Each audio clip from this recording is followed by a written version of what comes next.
warahmatullahi wabarakatuh. Bertemu lagi dengan Yuhong Channel. Di hari ini kita akan membahas untuk kitab Al-Hikam Ibnu Athaillah. Di sini terdapat pelajaran yang sangat mendasar tentang hakikat dan tentang ilmu tasawuf. Di sini kita belajar untuk mengenal Allah dengan yang terdalam dalam hati. Dan langsung saja di part 1 Al-Hikam pasal 1, bersandar pada amal. Bersandarlah pada Allah, jangan pada amal. Min alamatil itimadi alal amali nuqsanu razai inda wujudi dalal. Artinya, kata pengarang Al-Imam Ibnu Athaillah, di antara tanda-tanda orang yang senantiasa bersandar kepada amal-amalnya adalah kurangnya ar-raja, rasa harap kepada rahmat Allah di sisi alam fana. Syariahnya, raja adalah istilah khusus dalam terminologi agama yang bermakna pengharapan kepada Allah Ta'ala. Pasal Al-Hikam yang pertama ini bukan ditujukan ketika seorang berbuat salah, gagal atau melakukan dosa, karena ar-raja lebih menyifati orang-orang yang mengharapkan kedekatan dengan Allah untuk taqarrub. Kalimat wujudi jalal artinya segala wujud yang akan hancur. Alam fana menunjukkan seorang yang hidup di dunia dan masih terikat oleh alam hawa nafsu dan alam syahwat. Itu semua adalah wujud al-jalal, wujud yang akan musnah. Seorang mukmin yang kuat tauhidnya sekalipun masih hidup di dunia dan terikat pada semua wujud yang fana, namun harapannya semata kepada Allah Ta'ala. Seorang mukmin yang kuat tauhidnya sekalipun masih hidup di dunia dan terikat pada semua wujud yang fana, namun harapannya semata kepada Allah Ta'ala.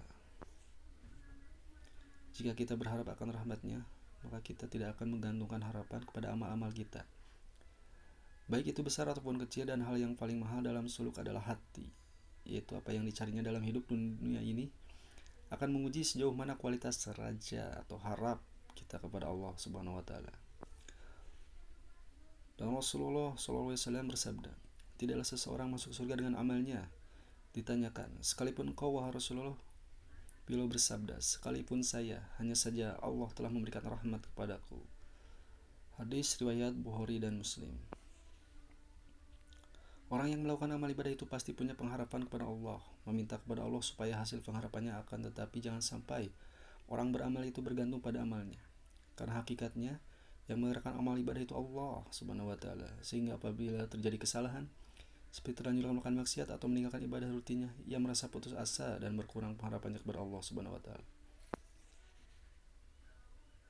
Sehingga apabila berkurang pengharapan kepada Allah, pada rahmat Allah Subhanahu wa Ta'ala, maka amalnya pun akan berkurang dan akhirnya berhenti beramal. Seharusnya beramal itu semua dikehendaki dan dijalankan oleh Allah, sedangkan diri kita hanya sebagai media berlakunya kudrat Allah Subhanahu wa Ta'ala. Kalimat la ilaha illallah, tidak ada Tuhan, berarti tidak ada yang tempat bersandar, berlindung, berharap kecuali Allah Subhanahu wa Ta'ala. Tidak ada yang menghidupkan dan mematikan, tidak ada yang memberi menolak melainkan Allah Subhanahu wa Ta'ala. Pada dasarnya syariat menyuruh kita berusaha dan beramal, sedangkan hakikat syariat melarang kita menyandarkan diri pada amal dan usaha itu, supaya tetap bersandar pada karunia dan rahmat Allah Subhanahu wa Ta'ala. Apabila kita dilarang menyekutukan Allah dengan berhala, batu, kayu, pohon, kuburan, dan binatang dan manusia, maka janganlah menyekutukan Allah dengan kekuatan diri sendiri, seakan-akan merasa sudah cukup kuat dapat berdiri sendiri tanpa pertolongan Allah Subhanahu wa Ta'ala, tanpa rahmatnya, tanpa taufiknya, tanpa hidayahnya dan karunia Allah Subhanahu wa Ta'ala.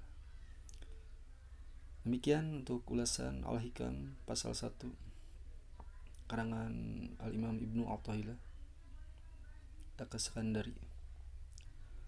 Semoga video ini bermanfaat dan menjadi pembelajaran kita bahwa suatu amalan atau ibadah kita itu bukan untuk ditunjukkan dan dibanggakan.